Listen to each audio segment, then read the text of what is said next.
Radio Punjabi nation ਤੋਂ ਮੈਂ Gursewak Singh Iran ਤੇ ਈਰਾਨੀ ਐਪੀਸੋਡ 4 ਲੈ ਕੇ ਹਾਜ਼ਰ ਹਾਂ। ਅੱਜ ਦੇ ਵਿੱਚ ਇਸ ਪ੍ਰੋਗਰਾਮ ਦੇ ਵਿੱਚ ਤੁਹਾਨੂੰ ਜੋ ਅਸੀਂ ਤੁਹਾਡੇ ਨਾਲ ਸਾਂਝਾ ਕਰ ਰਹੇ ਸੀ ਕਿ ਜਦੋਂ ਖੁਦਾਈ ਕੀਤੀ ਤੇ ਉਹਦੇ ਵਿੱਚ ਕੀ ਕੀ ਲੱਭਿਆ, ਔਰ ਉਸ ਤੋਂ ਅੱਗੇ ਆਪਾਂ ਚੱਲਦੇ ਹਾਂ ਜਦੋਂ ਡਾਕਟਰ JB ਗੋਰਡਨ ਅਤੇ ਲਿਓਨਾਰਡ ਵੂਲੀ ਨੇ ਸਾਂਝੀ ਮੁਹਿੰਮ ਵਿੱਢ ਕੇ ਖੋਜ ਕੀਤੀ ਤੇ ਉਹਦਾ ਅਗਲਾ ਹਿੱਸਾ ਤੁਹਾਡੇ ਨਾਲ ਸਾਂਝਾ ਕਰਨ ਲੱਗਾ। ਰੇਡੀਓ ਪੰਜਾਬੀ ਨੇਸ਼ਨ ਦੇ ਰਾਹੀਂ ਇਹ ਆਵਾਜ਼ ਸੁਣ ਰਹੇ ਹੋ ਗੁਰਸੇਵਕ ਸਿੰਘ ਦੀ ਫੇਸਬੁੱਕ, ਵਟਸਐਪ, ਇੰਸਟਾਗ੍ਰਾਮ ਤੇ YouTube ਦੇ ਉੱਪਰ। ਸ਼ੁਰੂ ਕਰਦੇ ਹਾਂ।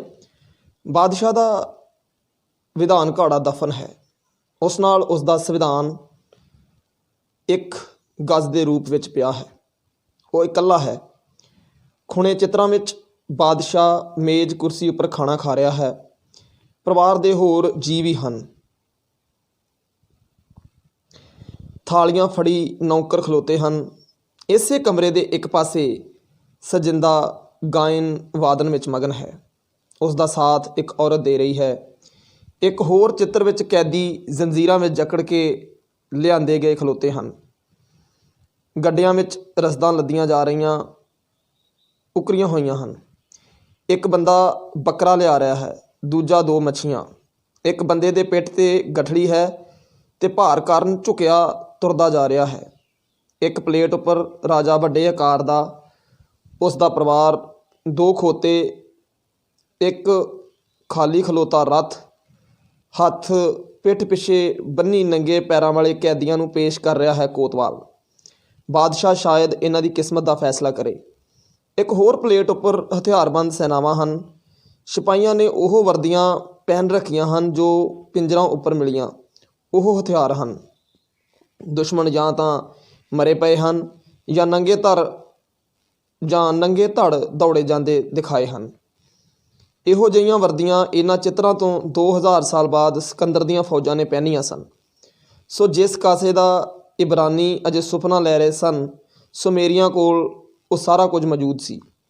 ਇਹ ਸਬੂਤ ਜਿਹੜੇ 3500 ਸਾਲ ਪੂਰਬ ਈਸਾ ਦੇ ਪ੍ਰਾਪਤ ਹੋਏ ਹਨ, ਇਹਨਾਂ ਤੋਂ ਪਤਾ ਲੱਗਦਾ ਹੈ ਕਿ ਇਹਨੇ ਵਿਕਾਸ ਉੱਪਰ ਪੁੱਜਣ ਲਈ ਕਿੰਨੇ ਹਜ਼ਾਰ ਸਾਲ ਲੱਗੇ ਹੋਣਗੇ। ਮੈਂ ਦੁਬਾਰਾ ਰਿਪੀਟ ਕਰਦਾ ਕਿ ਇਹ ਸਬੂਤ ਜਿਹੜੇ 3500 ਸਾਲ ਪੂਰਬ ਈਸਾ ਦੇ ਪ੍ਰਾਪਤ ਹੋਏ ਹਨ, ਇਹਨਾਂ ਤੋਂ ਪਤਾ ਲੱਗਦਾ ਹੈ ਕਿ ਇੰਨੇ ਵਿਕਾਸ ਉੱਪਰ ਪੁੱਜਣ ਲਈ ਕਿੰਨੇ ਹਜ਼ਾਰ ਸਾਲ ਲੱਗੇ ਹੋਣਗੇ। ਕੋਈ ਕਲਾ ਅਚਾਨਕ ਸਿਖਰ ਉੱਪਰ ਨਹੀਂ ਚਲੀ ਜਾਂਦੀ। ਜਦੋਂ ਤੱਕ ਖੁਦਾਈ ਨਹੀਂ ਹੋਈ, ਪਹਿਲਾਂ ਮਿਸਰ ਦੀ ਸਭਿਅਤਾ ਨੂੰ ਪ੍ਰਾਚੀਨ ਅਤੇ ਉੱਤਮ ਸਮਝਿਆ ਜਾਂਦਾ ਸੀ। ਇਸ ਦੇ ਮੁਕਾਬਲੇ ਉਹ ਤਾਂ ਬੱਚੀ ਸੀ ਅਜੇ। ਰੋਮਨ, ਯੂਨਾਨੀ ਅਤੇ ਮਿਸਰੀ ਜਦੋਂ ਜਾਂਗਲੀ ਜਾਹਲ ਸਨ, ਉਦੋਂ ਕੋਮਲ ਕਲਾਵਾਂ ਵਿੱਚ ਸਮੇਰੀ ਲੋਕ ਪੱਛਮ ਦੇ ਪਿਓ ਸਨ। HR ਹਾਲ ਨੇ 1919 ਵਿੱਚ ਜਦੋਂ ਉਬੈਦ ਦੀ ਖੁਦਾਈ ਕੀਤੀ, ਉਸ ਨੂੰ ਤਾਂਬੇ ਦਾ 7 ਫੁੱਟ 9 ਇੰਚ ਗੁਣਾ 3 ਫੁੱਟ 6 ਇੰਚ ਵੱਡ ਆਕਾਰੀ ਬਾਜ਼ ਮਿਲਿਆ। ਖੰਭ ਫੈਲਾਏ ਹੋਏ ਅਤੇ ਪੈਰਾਂ ਹੇਠ 2 ਹਰਨ ਜਕੜੇ ਹੋਏ। ਸਖਤ ਪੱਥਰ ਉੱਪਰ ਜੜਿਆ ਹੋਇਆ ਹੈ। ਹਿਰਨਾਂ ਦੇ ਸਫੈਦ ਦੰਦ ਸਿਪਦੇ ਹਨ ਅਤੇ ਜੀਭਾਂ ਲਾਲ ਪੱਥਰ ਦੀਆਂ। ਇਰਦ ਗਿਰਦ ਵੱਡੇ ਮੋਤੀ, ਲਾਲ ਮਣੀ ਅਤੇ ਕਾਲੇ ਨਗ ਜੜੇ ਹੋਏ ਹਨ। ਮਿੱਟੀ ਪਕਾ ਕੇ ਬਣਾਏ ਫੁੱਲ ਹਨ ਜਿਨ੍ਹਾਂ ਦੀਆਂ ਸਫੈਦ, ਕਾਲੀਆਂ, ਲਾਲ ਪੰਖੜੀਆਂ ਹਨ। ਹੋਰ ਜਾਨਵਰਾਂ ਦੇ ਤਾਂਬੇ ਦੇ ਛੋਟੇ ਛੋਟੇ ਮਾਡਲ ਮਿਲੇ। ਪੌੜੀਆਂ ਵਾਸਤੇ ਪੱਥਰ ਦੀ ਵਰਤੋਂ ਪਹਿਲੀ ਵਾਰ ਇੱਥੇ ਹੋਈ। ਪੌੜੀ ਤੋਂ ਅੱਗੇ ਕੰਧ ਹੈ। ਕੰਧ ਅਤੇ ਪੌੜੀ ਵਿਚਕਾਰ ਲੱਕੜ ਦਾ ਪਰਦਾ। ਲੱਕੜ ਉੱਪਰ ਤਾਂਬੇ ਦਾ ਕੰਮ। ਤਾਂਬੇ ਦਾ ਬਲਦ ਮੂੰਹ ਭੁਆ ਕੇ ਪਿੱਛੇ ਵੱਲ ਦੇਖ ਰਿਹਾ ਹੈ। ਹੋਰ ਜਾਨਵਰਾਂ ਦੇ ਝੁੰਡ, ਅਨੇਕ ਪ੍ਰਕਾਰ ਦੇ ਰੰਗਦਾਰ ਪੱਥਰਾਂ ਦੀ ਜੜਤ। ਇੱਕ ਕਾਮੇ ਨੇ ਖੁਦਾਈ ਦੌਰਾਨ ਅੰਡਾਕਾਰ ਸਫੈਦ ਚੂਨਾ ਪੱਥਰ ਕੱਢਿਆ। ਲਿਖਿਆ ਸੀ ਆ ਅਨੀਪਾਦ ਦਾ, ਮੇਸ ਅਨੀਪਾਦ ਦਾ ਪੁੱਤਰ, ਉਰਦਾ ਬਾਦਸ਼ਾਹ। ਬਾਦਸ਼ਾਹ ਨੇ ਆਪਣੀ ਰਾਣੀ ਨਿਸ ਖਰਸਾਗ ਵਾਸਤੇ ਜਿਹੜਾ ਮਹਿਲ ਉਸਾਰਿਆ, ਇਹ ਉਸ ਦਾ ਨੀਂਹ ਪੱਥਰ ਸੀ। ਇਹ ਇੰਨਾ ਕੀਮਤੀ ਨਿਕਲਿਆ ਕਿ ਇਸ ਤੋਂ ਰਾਜੇ ਰਾਣੀ ਦੇ ਨਾਮ ਦੇ ਨਾਲ ਨਾਲ ਨੀਂਹ ਰੱਖਣ ਦੀ ਤਰੀਕ ਦਾ ਵੀ ਪਤਾ ਲੱਗ ਗਿਆ। ਇਹ 3100 ਪੂਰਬ ਈਸਾ ਦੀ ਘਟਨਾ ਹੈ। ਸੁਮੇਰੀ ਲਿਖਾਰੀਆਂ ਨੇ 2000 ਪੂਰਬ ਈਸਾ ਤੱਕ ਆਪਣੇ ਰਾਜੇ ਦੇ ਕੁਰਸੀਨਾਮੇ ਉਕਰੇ ਰੱਖੇ ਹਨ।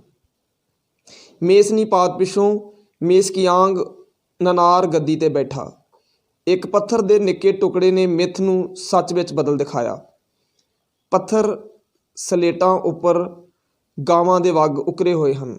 ਇੱਕ ਸਲੇਟ ਉੱਪਰ ਦੋ ਗਵਾਲੇ ਧਾਰਾਂ ਚੋਰੇ ਹਨ। ਵੱਛੇ ਅੱਗੇ ਬੰਨੇ ਖਲੋਤੇ ਹਨ। ਲੱਕ ਦੁਆਲੇ ਪੇਟੀਕੋਟ ਪਹਿਨੀ ਦੋ ਘੋਣ-ਮੋਣ ਬੰਦੇ ਬਾਲਟੀਆਂ ਵਿੱਚੋਂ ਵੱਡੇ ਬਰਤਨ ਵਿੱਚ ਦੁੱਧ ਪਲਟ ਰਹੇ ਹਨ। ਸ਼ਾਇਦ ਇਹ ਪੁਜਾਰੀ ਹੋਣ, ਸ਼ਾਇਦ ਗਾਵਾਂ ਨਗਰ ਦੇ ਮੰਦਰ ਦੀਆਂ ਹੋਣ। ਇੱਕ ਸਲੇਟ ਉੱਪਰ ਦਾੜ੍ਹੀ ਵਾਲਾ ਤਾਕਤਵਰ ਬਾਜ ਸਾਂਝ ਦੀ ਪਿੱਠ 'ਤੇ ਬੈਠਾ ਉਸ ਦਾ ਮਾਸ ਨੋਚ ਰਿਹਾ ਹੈ। ਮੰਦਰ ਨਜ਼ਦੀਕ ਕਬਰਿਸਤਾਨ ਹੈ ਜਿੱਥੇ ਆਮ ਲੋਕ ਦਫਨ ਹਨ। ਪਿੰਜਰਾਂ ਕੋਲ ਕੀਮਤੀ ਸਮਾਨ ਨਹੀਂ, ਪੱਕੀ ਮਿੱਟੀ ਦੇ ਬਰਤਨ ਹਨ ਕੇਵਲ। ਇਹਨਾਂ ਬਰਤਨਾਂ ਤੋਂ ਵੀ ਕਾਫੀ ਕੁਝ ਪਤਾ ਲੱਗਦਾ ਹੈ। ਹਰ ਸਦੀ ਇਹਨਾਂ ਵਿੱਚ ਨਵਾਂ ਨਿਖਾਰ, ਨਵੇਂ ਨਮੂਨੇ ਸ਼ਾਮਲ ਕਰਦੀ ਜਾਂਦੀ ਹੈ। ਠੀਕਰੀਆਂ ਅਤੇ ਕੱਚ ਆਪਣੀ ਉਮਰ ਦੱਸ ਦਿੰਦੇ ਹਨ। ਇਹ ਈਰਾਨ ਅਤੇ ਈਰਾਨੀ ਅਰਬ ਇਜ਼ਰਾਈਲ ਟੱਕਰ ਡਾਕਟਰ ਹਰਪਾਲ ਸਿੰਘ ਪੰਨੂ ਹੋਣਾ ਦੀ ਲਿਖੀ ਕਿਤਾਬ ਗੁਰਸੇਵਕ ਸਿੰਘ ਦੀ ਜ਼ਬਾਨੀ ਸੁਣ ਰਹੇ ਹੋ। ਦਾ ਪਹਿਲਾ ਲੇਖ ਪੁਰਾਤਨ Iran, radio Punjabi nation, YouTube, Facebook, WhatsApp, Instagram 'ਤੇ ਤੁਹਾਡੇ ਨਾਲ ਸਾਂਝ ਪਾਉਂਦੇ ਹਾਂ। ਇੱਕ ਪੱਥਰ ਵਿੱਚ ਰਾਜੇ ਦੀ ਅੰਤਿਮ ਯਾਤਰਾ ਉਕਰੀ ਹੋਈ ਹੈ। ਖਾਲੀ ਰੱਥ ਅੱਗੇ ਦੋ ਸ਼ੇਰ ਜੁੜੇ ਹੋਏ ਹਨ। ਚੀਤੇ ਦੀ ਡੱਬ ਖੜੱਬੀ ਖਲ ਨਾਲ ਰੱਥ ਦੀ ਛੱਤ ਬਣਾਈ ਗਈ ਹੈ। ਲੋਕ ਕਤਾਰਾਂ ਵਿੱਚ ਖਲੋਤੇ ਹਨ। ਇੱਕ ਕਿਸ਼ਤੀ ਵਿੱਚ ਬੰਦਿਆਂ ਦੀ ਥਾਂ ਦੋ ਮੱਛੀਆਂ ਅਤੇ ਇੱਕ ਹੰਸ ਹਨ। ਕੀ ਇਹ ਨੂੰਹ ਦੀ ਕਿਸ਼ਤੀ ਦਾ ਕੋਈ ਨਮੂਨਾ ਹੈ? ਕੀ ਅਰਥ ਹੋਏ? ਡੂੰਘੀ ਖੁਦਾਈ ਵਿੱਚੋਂ ਰਾਜੇ ਦਾ ਵੱਡਾ ਬੁੱਤ ਡਿੱਗਿਆ ਪਿਆ ਮਿਲਿਆ ਜਿਸ ਦਾ ਸਿਰ ਨਹੀਂ। ਜੇ ਡਿੱਗ ਕੇ ਗਰਦਨ ਟੁੱਟੀ ਹੁੰਦੀ ਤਾਂ ਨੇੜਿਓਂ ਮਿਲ ਜਾਂਦੀ। ਲੱਗਦਾ ਜਾਣ ਕੇ ਤੋੜੀ ਗਈ। ਗੁਲਾਮ ਪਰਜਾ ਨੇ ਰਾਜਾ ਢਾਹ ਲਿਆ ਕਿ ਬਾਹਰੋਂ ਕੋਈ ਹਮਲਾਵਰ ਆਇਆ ਸੀ, ਥੋ ਪਤਾ ਨਹੀਂ ਲੱਗਾ। ਸੋ ਬੜਾ ਵੱਡਾ ਸਵਾਲ ਹੈ ਜੀ ਕਿ ਜਦੋਂ ਰਾਜਿਆਂ ਦੇ ਬੁੱਤ ਲੱਗਦੇ ਨੇ ਅਤੇ ਜੇਕਰ ਉਹ ਜਨਤਾ ਦੇ ਉੱਤੇ ਅਤਿਆਚਾਰ ਕਰਦਾ ਹੈ ਅਤੇ ਫਿਰ ਇਹ ਜਿਹੜੀ ਘਟਨਾ ਡਾਕਟਰ ਹਰਪਾਲ ਸਿੰਘ ਪੰਨੂ ਹੁਣੀ ਆਪਣੀ ਕਿਤਾਬ ਈਰਾਨ ਅਤੇ ਈਰਾਨੀ ਵਿੱਚ ਲਿਖ ਰਹੇ ਨੇ ਕਿ ਰਾਜੇ ਦਾ ਗਰਦਨ ਤੱਕ ਤੇ ਬੁੱਤ ਹੈ ਪਰ ਸਿਰ ਨਹੀਂ, ਅਤੇ ਕਹਿੰਦੇ ਲਾਗੋਂ ਵੀ ਨਹੀਂ ਮਿਲਿਆ। ਜੇ ਲਾਗੇ ਡਿੱਗਾ ਹੁੰਦਾ ਤਾਂ ਮਿਲ ਜਾਂਦਾ। ਇਸ ਬੁੱਤ 'ਤੇ ਅੱਗੇ ਕੋਈ ਅਮੀਰ ਕਬਰ ਨਹੀਂ, ਸਿਰਫ ਮਿੱਟੀ ਦੇ ਬਰਤਨ। ਘਟੀਆ ਤਕਨੀਕ ਸ਼ੁਰੂ ਹੋ ਗਈ। ਲੱਕੜ ਉੱਪਰ ਜੜਿਆ ਇੱਕ ਛੁਰਾ ਮਿਲਿਆ ਹੈ ਜਿਸ ਦਾ ਰਿਵਟ ਹਥੌੜੇ ਨਾਲ ਕੁੱਟਿਆ ਹੋਇਆ ਹੈ। ਕੋਈ ਕਲਾ ਨਹੀਂ। ਮਹਾਰਾਣੀ ਸਾਬਾਦ ਦੀ ਅਮੀਰ ਸਭਿਅਤਾ ਕਿੱਧਰ ਗਈ? ਬਾਦਸ਼ਾਹ ਸਰਗੋਨ ਦੀ ਸ਼ਹਿਜ਼ਾਦੀ ਦੀ ਕਬਰ ਮਿਲੀ। ਨਾਲ ਉਸ ਦੀ ਨੈਣ, ਮੁਨੀਮ ਅਤੇ ਬਾਂਦੀ ਦੇ ਪਿੰਜਰ ਹਨ। ਮੋਹਰ ਉੱਪਰ ਇਹਨਾਂ ਦੇ ਨਾਮ ਅਤੇ ਰੁਤਬੇ ਲਿਖੇ ਹਨ। ਇੱਕ ਤਸਵੀਰ ਵਿੱਚ ਪੁਜਾਰੀ ਸ਼ਾਹਜ਼ਾਦੀ ਨੂੰ ਜਲ ਭੇਟ ਕਰ ਰਹੇ ਹਨ। ਦੋ ਔਰਤਾਂ ਥਾਲੀਆਂ ਫੜੀ ਖਲੋਤੀਆਂ ਹਨ। ਬਾਦਸ਼ਾਹ ਦਾ ਹੁਕਮ ਲਿਖਿਆ ਪਿਆ ਹੈ, ਮੈਂ ਆਪਣੀ ਸ਼ਹਿਜ਼ਾਦੀ ਨੂੰ ਵੰਸ਼ ਪਰੰਪਰਾ ਅਨੁਸਾਰ ਚੰਦਰਮਾ ਦੇ ਮੰਦਰ ਦੀ ਪੁਜਾਰਨ ਥਾਪਿਆ। ਪਹਿਲਾਂ ਕੁਦਰ ਮਾਬੁਰਾ ਬਾਦਸ਼ਾਹ ਨੇ ਇਹੋ ਕੀਤਾ ਸੀ। ਕੁਦਰ 3500 ਪੂਰਵ ਈਸਵੀ ਵਿੱਚ ਹੋਇਆ। ਇਹ ਪਲੇਟ 2000 ਪੂਰਵ ਈਸਵੀ ਦੀ ਹੈ। ਕਦੀ ਨਨਾਰ ਵੀ ਇਸ ਮੰਦਰ ਦਾ ਪੁਜਾਰੀ ਰਿਹਾ ਸੀ। ਇਸ ਅਹਿਮ ਮੰਦਰ ਦੀਆਂ ਵਸਤਾਂ ਤੋਂ ਪਤਾ ਲੱਗਦਾ ਹੈ ਕਿ ਸਰਗੋਨ ਨੇ 2630 ਤੋਂ 2575 ਪੂਰਵ ਈਸਵੀ ਵਿੱਚ ਰਾਜ ਕੀਤਾ, 55 ਸਾਲ ਦੇ ਕਰੀਬ। ਉਰ ਦੀ ਤੀਜੀ ਸਲਤਨਤ 2300 ਤੋਂ 2180 ਪੂਰਵ ਈਸਾ ਤੱਕ ਚੱਲੀ, ਜਿਸ ਦੀ ਨੀਂਹ ਉਰਨਮ ਸਮੇਰੀ ਨੇ ਰੱਖੀ। 4 ਪੀੜ੍ਹੀਆਂ ਨੇ ਰਾਜ ਕੀਤਾ। ਪਰਸ਼ੀਅਨ ਖਾੜੀ ਤੋਂ ਲੈ ਕੇ ਮੱਧ ਸਾਗਰ ਤੱਕ ਹੱਦਾਂ ਸਨ। ਸਿਲਾਲੇਖ ਅਤੇ ਇਮਾਰਤਾਂ ਸਭ ਮੈਸੋਪਟਾਮੀਆ ਵਿਚਕਾਰ ਦੋਵਾਂ ਦਰਿਆਂ ਦੀਆਂ ਵਾਦੀਆਂ ਵਿੱਚ। ਉਰਨਮ ਨਿਆਂਕਾਰੀ ਰਾਜਾ ਸੀ। 18 ਸਾਲ ਰਾਜ ਕੀਤਾ। ਮੰਦਰਾਂ ਦੀ ਮੁਰੰਮਤ ਕਰਵਾਈ। ਜਿਹੜੀਆਂ ਇਮਾਰਤਾਂ ਨਵੀਆਂ ਉਸਾਰਨ ਲੱਗਾ ਉਹ ਅਧੂਰੀਆਂ ਰਹਿ ਗਈਆਂ। ਸ਼ਹਿਰ ਦੁਆਲੇ ਕੱਚੀ ਕੰਧ ਉਸਾਰੀ ਜਿਸ ਦੀ ਹੇਠੋਂ ਚੌੜਾਈ 77 ਫੁੱਟ ਹੈ ਅਤੇ ਉਚਾਈ 26 ਫੁੱਟ। ਗੋਲ ਇੱਟਾਂ ਉੱਪਰ ਇਤਿਹਾਸ ਲਿਖਿਆ ਹੋਇਆ ਹੈ। ਇਹ ਇੱਟਾਂ ਬੇਬੀਲੋਨ ਦੇ ਰਾਜੇ ਜਿਗੁਰਤ ਦੀਆਂ ਹਨ। ਅਰਬਾਂ ਨੇ ਇਸ ਥਾਂ ਨੂੰ ਮੋਗੇਰ ਲਿਖਿਆ ਜਿਸ ਦਾ ਅਰਥ ਹੈ ਢਾਲਦਾਰ ਟਿੱਬਾ। ਇਹ ਹੈ ਅਬਰਾਮ ਦਾ ਘਰ। ਹਜ਼ਾਰਾਂ ਟਨ ਮਿੱਟੀ ਪੁੱਟੀ ਗਈ ਤਾਂ ਇੱਕ ਉੱਚਾ ਮੀਨਾਰ ਨਿਕਲਿਆ। ਕਾਲੇ ਸੰਗਮਰਮਰ ਦੇ ਪੱਥਰ ਉੱਪਰ ਮੰਦਰ ਵਾਸਤੇ ਖਰੀਦੀ ਗਈ ਜ਼ਮੀਨ ਦੀ ਰਜਿਸਟਰੀ ਦੀ ਲਿਖਤ ਉਕਰੀ ਹੋਈ ਹੈ। ਸੁਮੇਰੀ ਦੱਖਣ ਵੱਲੋਂ ਆਏ। ਖੋਪੜੀਆਂ ਦੀ ਬਣਤਰ ਦੱਸਦੀ ਹੈ ਕਿ ਇੰਡੋ ਯੂਰਪੀਅਨ ਨਸਲ ਦੇ ਹਨ। ਜਿਵੇਂ ਅਜੋਕੇ ਕਾਕੇਸ਼ੀਅਨ ਪਿਛੋਕੜ ਪਹਾੜੀ ਹੈ। ਇਹਨਾਂ ਦੇ ਚਿੱਤਰਾਂ ਤੋਂ ਦਿਸਦਾ ਹੈ ਦੇਵਤੇ ਪਹਾੜਾਂ ਉੱਪਰ ਹਨ ਅਤੇ ਪਸ਼ੂ ਪਹਾੜੀ ਹਨ। ਮੰਦਰ ਨੂੰ ਜਗੁਰਤ ਕਹਿੰਦੇ ਹਨ। ਪਹਾੜੀ ਲੋਕ ਮੈਦਾਨਾਂ ਵਿੱਚ ਆ ਵਸੇ। ਇਸ ਲਈ ਹੜ੍ਹ ਤੋਂ ਡਰਦਿਆਂ ਉੱਚਾ ਮੀਨਾਰ ਉਸਾਰਿਆ ਤੇ ਫਰਸ਼ ਦੇ ਲੈਵਲ ਉੱਚੇ ਚੁੱਕੇ। ਮੀਨਾਰ 10 ਫੁੱਟ ਉੱਚੇ ਥੜੇ ਉੱਪਰ ਹੈ। 200 ਬਾਈ 150 ਵਰਗ ਫੁੱਟ 200 ਬਾਈ 150 ਵਰਗ ਫੁੱਟ ਫਰਸ਼ ਦਾ ਆਕਾਰ 70 ਫੁੱਟ ਉੱਚਾ। ਇਸ ਦੇ ਆਲੇ ਦੁਆਲੇ ਚੌੜੀ ਪੱਕੀਆਂ ਇੱਟਾਂ ਦੀ ਕੰਧ ਹੈ। ਕੰਧ ਅਤੇ ਮੀਨਾਰ ਵਿਚਕਾਰਲੀ ਖਾਲੀ ਥਾਂ 'ਤੇ ਮਿੱਟੀ ਦੀ ਭਰਤ ਪਈ ਹੋਈ ਹੈ। ਕੰਧਾਂ ਚਪਟੀਆਂ ਨਹੀਂ, ਗੋਲਕਾਰ ਹਨ। ਸੁਮੇਰੀ ਜਾਣ ਗਏ ਸਨ ਕਿ ਸਿੱਧੀ ਕੰਧ ਨਾਲੋਂ ਜੇ ਕਰਵ ਬਣਾ ਦਈਏ ਤਾਂ ਉਹ ਡਾਟ ਵਾਂਗ ਵਧੀਕ ਮਜ਼ਬੂਤ ਰਹਿੰਦੀ ਹੈ। ਇਹ ਕਲਾ ਸੁਮੇਰੀ 23ਵੀਂ ਸਦੀ ਪੂਰਵ ਈਸਵੀ ਵਿੱਚ ਜਾਣਦੇ ਸਨ। ਟਾਵਰ ਦਾ ਹੇਠਲਾ ਹਿੱਸਾ ਕਾਲਾ ਹੈ, ਵਿਚਕਾਰਲਾ ਨੀਲੀਆਂ ਗਲੇਜ਼ਡ ਟਾਈਲਾਂ ਦਾ ਤੇ ਸਿਖਰ ਲਾਲ ਰੰਗ ਦਾ। ਇਹ ਤਿੰਨ ਰੰਗ ਤਿੰਨ ਲੋਕ ਹਨ। ਕਾਲਾ ਪਤਾਲ ਦਾ ਹੈ, ਨੀਲਾ ਆਕਾਸ਼ ਦਾ ਤੇ ਲਾਲ ਆਕਾਸ਼ ਤੋਂ ਉੱਪਰ ਸੂਰਜ ਦਾ ਦੇਸ਼ ਸੁਰਗ। ਉੱਪਰੋਂ ਹੇਠਾਂ ਤੱਕ ਸਹੀ ਗਿਣਤੀ ਉੱਪਰ ਖੱਡਾਂ ਛੱਡੀਆਂ ਹੋਈਆਂ ਹਨ ਤਾਂ ਕਿ ਬਾਰਿਸ਼ ਦਾ ਕੰਧਾਂ ਅੰਦਰ ਸਿਮਦਾ ਪਾਣੀ ਬਾਹਰ ਨਿਕਲਦਾ ਰਹੇ। ਅੰਗਰੇਜ਼ੀ ਵਿੱਚ ਇਹਨਾਂ ਨੂੰ ਵੀਪਿੰਗ ਹੋਲਸ ਆਖਦੇ ਹਨ। ਇਹਨਾਂ ਸਦਕਾ ਸੇਮ ਨਾਲ ਉਫਣ ਕੇ ਕੰਧ ਡਿੱਗਦੀ ਨਹੀਂ। ਓਲਡ ਟੈਸਟਾਮੈਂਟ ਦੇ ਜੈਕਬ ਨੂੰ ਇਸ ਮੰਦਰ ਦੀਆਂ ਪੌੜੀਆਂ ਸਵਰਗ ਤੱਕ ਜਾਂਦੀਆਂ ਦਿਸਦੀਆਂ ਹਨ। ਉਰਨਮੂ ਨੇ ਆਪਣੇ ਪਿਤਾ ਦੀਆਂ ਅਧੂਰੀਆਂ ਇਮਾਰਤਾਂ ਪੂਰੀਆਂ ਕੀਤੀਆਂ। ਨਹਿਰਾਂ ਖੁਦਵਾਈਆਂ। ਪੱਥਰ ਦੀ ਸਲੇਟ ਉੱਪਰ ਮੂਰਤੀ ਮਿਲੀ ਹੈ। ਹੇਠਾਂ ਨਹਿਰਾਂ ਹਨ। ਨੀਵੀਂ ਪਾਈ ਹੱਥ ਬੰਨੀ ਰਾਜਾ ਖਲੋਤਾ ਹੈ। ਉੱਪਰੋਂ ਉੱਚੀ ਥਾਂ ਤੋਂ ਦੇਵਤਾ ਬਾਰਿਸ਼ ਭੇਜ ਰਿਹਾ ਹੈ। ਸੰਕੇਤ ਹੈ ਕਿ ਮੈਂ ਤਾਂ ਨਹਿਰਾਂ ਖੁਦਵਾ ਸਕਦਾ ਹਾਂ, ਪਾਣੀ ਇਹਨਾਂ ਵਿੱਚ ਦੇਵਤਾ ਭੇਜੇਗਾ। ਕਿਸੇ ਦੇਵਤੇ ਦੀ ਇਹ ਸਭ ਤੋਂ ਪੁਰਾਤਨ ਤਸਵੀਰ ਹੈ। ਈਰਾਨੀਆਂ ਨੇ ਮੈਸੋਪੋਟਾਮੀਆ ਫਤਿਹ ਕਰ ਲਿਆ ਤਾਂ ਨਨਾਰ ਮੰਦਰ ਦਾ ਪਤਨ ਸ਼ੁਰੂ ਹੋ ਗਿਆ, ਕਿਉਂਕਿ ਈਰਾਨੀਆਂ ਦਾ ਧਰਮ ਪਾਰਸੀ ਸੀ। ਉਹਨਾਂ ਨੇ ਆਪਣੇ ਨਵੇਂ ਅਗਨ ਮੰਦਰ ਉਸਾਰਨੇ ਸਨ। ਸਾਲ 600 ਪੂਰਬ ਈਸਵੀ ਤੱਕ ਇਹ ਮੰਦਰ ਪੂਰਨ ਅਛੂਤ ਹੋ ਗਿਆ। ਨਨਾਰ ਮੰਦਰ ਦੇ ਦਰਵਾਜ਼ਿਆਂ ਵਿੱਚੋਂ ਸੁਰਾਖ ਕਰਕੇ ਗੱਡੇ ਹੋਏ ਪੱਥਰ ਮਿਲੇ ਹਨ। ਇਹਨਾਂ ਵਿੱਚੋਂ ਦਰਵਾਜ਼ਿਆਂ ਦੀਆਂ ਚੂਲਾਂ ਸਨ ਤੇ ਰਵਾਂ ਕਰਨ ਵਾਸਤੇ ਤੇਲ ਦਿੱਤਾ ਜਾਣਾ ਸਾਬਤ ਹੋ ਗਿਆ ਹੈ। ਇਹ ਮੰਦਰ ਹੁਣ ਇਰਾਕ ਵਿੱਚ ਹੈ। ਰਾਜਾ ਧਰਤੀ ਉੱਪਰ ਦੇਵਤੇ ਦਾ ਪ੍ਰਤੀਨਿਧ ਸੀ। ਉਸ ਨੂੰ ਬੇਜ਼ਮੀਨਾ ਹਲਵਾ ਕਿਹਾ ਜਾਂਦਾ ਸੀ ਕਿਉਂਕਿ ਧਰਤੀ ਦਾ ਮਾਲਕ ਦੇਵਤਾ ਸੀ। ਅਸਲ ਰਾਜਾ ਕਿਉਂਕਿ ਦੇਵਤਾ ਹੈ, ਇਸ ਲਈ ਉਸ ਦਾ ਮੰਦਰ ਮਹਿਲ ਵਰਗਾ ਹੋਣਾ ਜ਼ਰੂਰੀ ਸੀ। ਸੌਣ ਦਾ, ਖਾਣ ਦਾ, ਵਜ਼ਾਰਤੀ ਮੀਟਿੰਗਾਂ ਦਾ, ਅਦਾਲਤ, ਸਾਰੇ ਸ਼ਾਨਦਾਰ ਕਮਰੇ ਮੰਦਰ ਵਿੱਚ ਹਨ। ਰਾਜਿਆਂ ਨੇ ਜਿੰਨੀਆਂ ਇਮਾਰਤਾਂ ਬਣਵਾਈਆਂ ਉਹਨਾਂ ਦੀਆਂ ਚੂਲਾਂ ਅਤੇ ਨੀਹਾਂ ਪੱਥਰਾਂ ਉੱਪਰ ਆਪਣਾ ਨਹੀਂ, ਦੇਵਤੇ ਦਾ ਨਾਮ ਉਕਰਿਆ। ਰਾਜਾ ਮੰਦਰ ਅਤੇ ਲੋਕਾਂ ਦਾ ਸੇਵਕ ਹੈ। ਜਾਹਲ ਪਾਰਸੀਆਂ ਨੇ ਹਥਿਆਰ ਚੁੱਕ ਕੇ ਸੁਮੇਰੀਆਂ ਦੇ ਮੈਸੋਪੋਟਾਮੀਆ ਉੱਪਰ ਹੱਲਾ ਬੋਲ ਦਿੱਤਾ। ਮਹਿਲ ਅਤੇ ਮੰਦਰ ਉਜਾੜ ਦਿੱਤੇ। ਬਾਦਸ਼ਾਹ ਕੈਦ ਕਰ ਲਿਆ। ਜ਼ਮੀਨਾਂ ਉੱਪਰ ਕਬਜ਼ੇ ਕਰ ਲਏ ਤੇ ਪਹਾੜਾਂ ਉੱਪਰ ਚੜ੍ਹ ਕੇ ਭੱਜ ਕੇ ਜਿਹੜੇ ਲੋਕ ਬਚ ਸਕੇ ਬਚ ਗਏ, ਬਾਕੀ ਮਾਰੇ ਗਏ।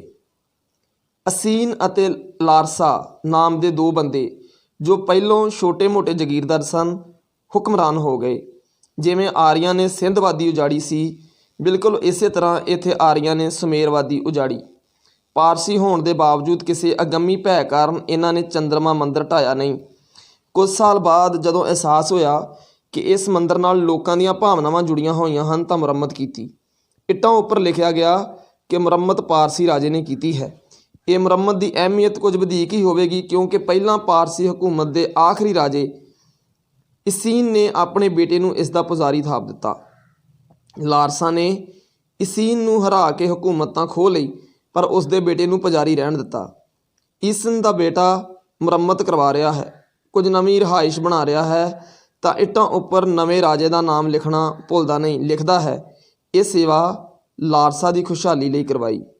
ਧਾੜਵੀਆਂ ਦਾ ਖਿਆਲ ਸੀ ਕਿ ਪੁਜਾਰੀ ਬੜੇ ਅਮੀਰ ਹੋਣਗੇ, ਉਹਨਾਂ ਦੀ ਰਿਹਾਇਸ਼ ਵਿੱਚੋਂ ਬੜਾ ਸੋਨਾ ਮਿਲੇਗਾ, ਇਸ ਲਈ ਰਿਹਾਇਸ਼ ਦੀ ਇੱਕ ਇੱਕ ਇੱਟ ਖਿਲਾਰ ਦਿੱਤੀ।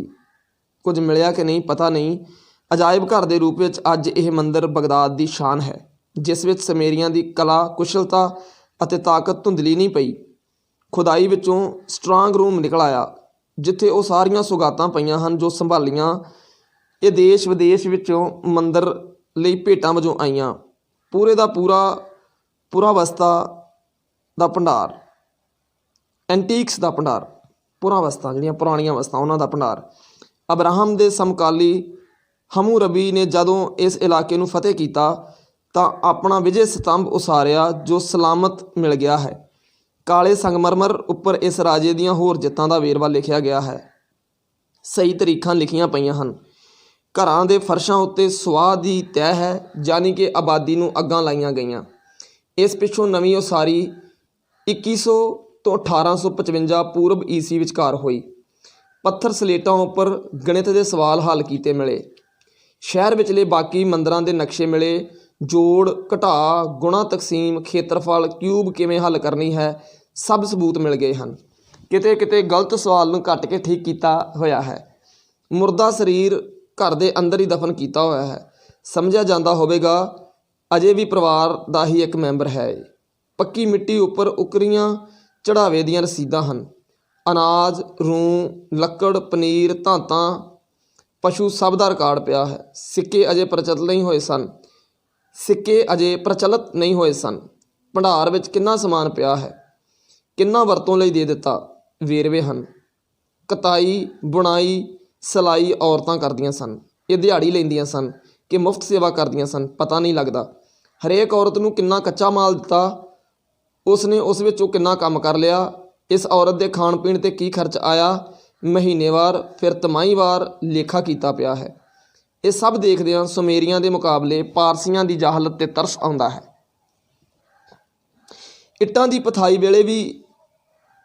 ਪਥਾਈ ਵੇਲੇ ਹੀ ਫੈਸਲਾ ਹੋ ਜਾਂਦਾ ਸੀ ਇਹ ਕਿੱਥੇ ਕਿੱਥੇ ਲੱਗਣੀਆਂ।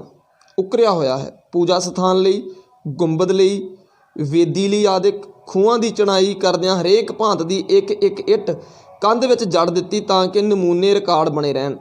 ਡਿਜ਼ਾਈਨਦਾਰ ਇੱਟਾਂ ਅਮੀਰਾਂ ਲਈ ਵੱਖ ਬਣਾਈਆਂ ਜਾਂਦੀਆਂ। ਕਿਸੇ ਵੱਡੀ ਇਮਾਰਤ ਉਸਾਰਦਿਆਂ ਇੱਟਾਂ ਦੇ ਉਸ ਹਿੱਸੇ ਉੱਪਰ ਜਿਹੜਾ ਕੰਧ ਵਿੱਚ ਜੜਿਆ ਗਿਆ ਰਾਜੇ ਦਾ ਨਾਮ ਲਿਖਿਆ ਹੈ ਜਿਸ ਨੇ ਉਸਾਰੀ ਕਰਵਾਈ।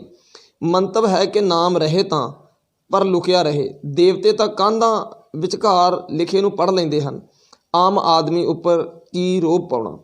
ਬੇਬੀਲੋਨ ਦੇ ਨੋਬਿੰਦਸ ਨੇ ਜਦੋਂ ਫੌਜਾਂ ਦੁਆਰਾ ਢਾਏ ਖੰਡਰਾਂ ਦੀ ਮੁੜ ਉਸਾਰੀ ਦਾ ਕੰਮ ਆਰੰਭਿਆ ਤਾਂ ਨਵੀਆਂ ਇੱਟਾਂ ਉੱਪਰ ਇਹ ਲਿਖਵਾਇਆ, ਇਸ ਕੰਮ ਦਾ ਪੂਰਾ ਪੁੰਨ ਤਾਂ ਪੁਰਾਤਨ ਰਾਜੇ ਉਰਨਮੂ ਅਤੇ ਉਸਦੇ ਬੇਟੇ ਨੂੰ ਮਿਲੇ ਜਿਨ੍ਹਾਂ ਨੇ ਇਹ ਉਸਾਰੀਆਂ ਕਰਵਾਈਆਂ ਸਨ।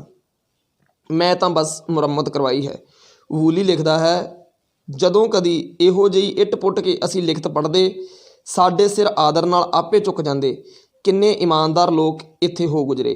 ਹਜ਼ਾਰਾਂ ਸਾਲ ਪੁਰਾਣੀ ਨੇਕੀ ਦੀ ਮਿਸਾਲ ਆ ਮੇਰੇ ਮੇਜ਼ ਉੱਪਰ ਪਈ ਇੱਕ ਇੱਟ ਹੈ, ਇਸ ਨੂੰ ਸਲਾਮ। 1600 ਪੂਰਬ ਈਸਵੀ ਵਿੱਚ ਅਸੀਰੀਆ ਦਾ ਬੇਬੀਲੋਨ ਰਾਜਾ ਨਬੂਚਦਨੇਜ਼ਰ ਤਖਤ 'ਤੇ ਬੈਠਾ। ਸੁਮੇਰੀ ਮੰਦਰਾਂ ਦੀ ਮੁਰੰਮਤ ਵਾਸਤੇ ਉਸਨੇ ਪੂਰੀ ਜਾਨ ਲਾ ਦਿੱਤੀ। ਚੂਨੇ ਵਿੱਚ ਪੱਕੀਆਂ ਇੱਟਾਂ ਦੀ ਉਸਾਰੀ ਦਾ ਵਾਲ ਵਿੰਗਾ ਨਹੀਂ ਹੁਣ ਤੱਕ ਹੋਇਆ। 200 ਗੁਣਾ 400 ਵਰਗ ਗਜ਼ ਆਕਾਰ ਉੱਪਰ ਮੰਦਰ ਦੀ ਉਸਾਰੀ ਕਰਵਾਈ। ਪੁਜਾਰੀਆਂ ਦੀ ਰਿਹਾਇਸ਼ ਮੰਦਰ ਦੇ ਬਾਹਰ ਰੱਖਣ ਦਾ ਫੈਸਲਾ ਹੋਇਆ। ਮੰਦਰ ਦੁਆਲੇ 33 ਫੁੱਟ ਚੌੜੀ 30 ਫੁੱਟ ਉੱਚੀ ਕੰਧ ਉਸਾਰੀ ਜਿਸ ਵਿੱਚ ਪਹਿਰੇਦਾਰਾਂ ਦੇ ਕਮਰੇ ਬਣਾਏ। ਅੰਦਰ ਜਾਣ ਲਈ 6 ਦਰਵਾਜ਼ੇ ਹਨ। ਇਸ ਮੰਦਰ ਦੀ ਆਖਰੀ ਮੁਰੰਮਤ ਸਾਇਰਸ ਮਹਾਨ ਨੇ ਕਰਵਾਈ। ਇਹਨਾਂ ਇੱਟਾਂ ਉੱਪਰ ਲਿਖਿਆ ਕੁਝ ਨਹੀਂ ਪਰ ਬਣਤਰ ਅਤੇ ਆਕਾਰ ਇਹਨਾਂ ਦੇ ਪਰਸ਼ੀਅਨ ਹੋਣ ਦਾ ਸਬੂਤ ਹਨ। ਹੈਰੋਡੋਟਸ ਨੇ ਬੇਬੀਲੋਨੀਆ ਦੇ ਇਸ ਵਿਸ਼ਾਲ ਮੰਦਰ ਦਾ ਜ਼ਿਕਰ ਵਿਸਥਾਰ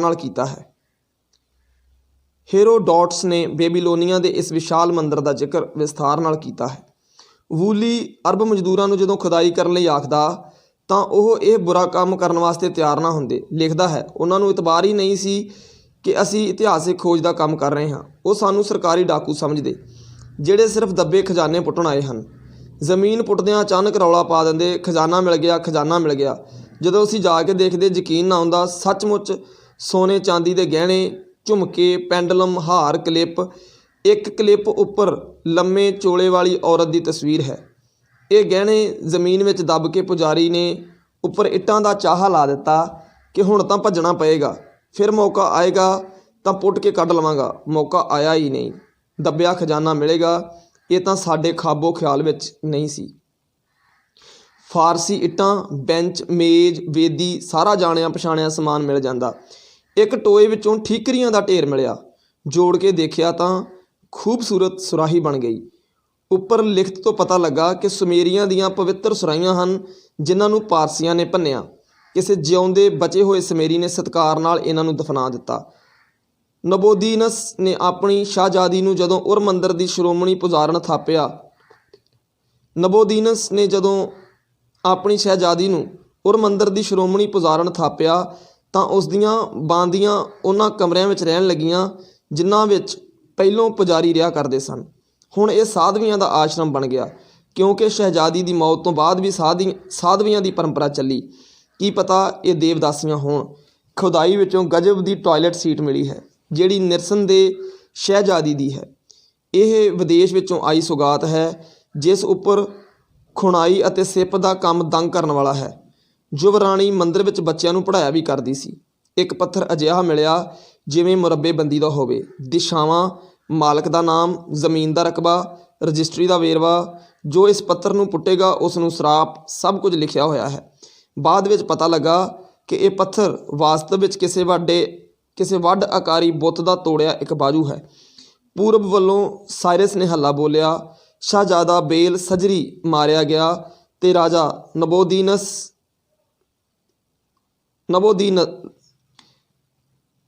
ਸ਼ਹਿਜ਼ਾਦਾ ਬੇਲ ਸਜਰੀ ਮਾਰਿਆ ਗਿਆ ਤੇ ਰਾਜਾ ਨਬੋਦਨੀਦਸ ਬੰਦੀ ਬਣਾ ਲਿਆ। ਉਰ ਦੀ ਮਿੱਥ ਕੇ ਤਬਾਹੀ ਕੀਤੀ, ਮੰਦਰ ਢਾਹ ਦਿੱਤੇ। ਉਰ ਫਤਿਹ ਕਰਕੇ ਸਾਇਰਸ ਨੇ ਲਿਖਵਾਇਆ, ਮਹਾਨ ਦੇਵਾਂ ਨੇ ਸ਼ਾਮ ਜ਼ਮੀਨ ਮੈਨੂੰ ਸੌਂਪ ਦਿੱਤੀ। ਬੁੱਕ ਆਫ ਐਜ਼ਰਾ ਵਿੱਚ ਲਿਖਿਆ ਹੈ, ਸੁਰਗਾਂ ਦੇ ਮਾਲਕ ਰੱਬ ਨੇ ਸਾਰੀ ਧਰਤੀ ਦੀ ਹਕੂਮਤ ਮੇਰੇ ਹਵਾਲੇ ਕਰਦਿਆਂ ਹੁਕਮ ਦਿੱਤਾ, ਜਦਾ ਵਿਖੇ ਮੇਰਾ ਯਰੂਸ਼ਲਮ ਘਰ ਬਣਾ। ਜਦਾ ਵਿਖੇ ਮੇਰਾ ਯਰੂਸ਼ਲਮ ਘਰ ਬਣਾ। ਰੱਬ ਦਾ ਨਾਮ ਯਹੋਵਾ ਹੋਵੇ ਚਾਹੇ ਨਨਾਰ। ਸਾਇਰਸ ਵਾਸਤੇ ਇਸ ਵਿੱਚ ਕੋਈ ਫਰਕ ਨਹੀਂ। ਬਦਕਿਸਮਤੀ ਨੂੰ ਫਰਾਤ ਦਰਿਆ ਨੇ ਰਸਤਾ ਬਦਲ ਲਿਆ ਤੇ ਇਹ ਉਰ ਤੋਂ ਪਰੇ ਹਟ ਕੇ 10 ਮੀਲ ਦੂਰ ਪੂਰਬ ਵੱਲ ਦੀ ਵਗਣ ਲੱਗਾ।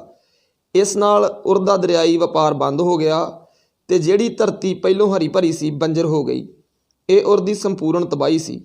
ਲੋਕ ਉੱਜੜ ਕੇ ਦਰਿਆ ਲਾਗੇ ਚਲੇ ਗਏ ਤੇ ਰੇਤ ਦੀਆਂ ਹਨੇਰੀਆਂ ਨੇ ਪੁਰਾਣਾ ਸ਼ਹਿਰ ਮਿੱਟੀ ਦਾ ਢੇਰ ਬਣਾ ਦਿੱਤਾ।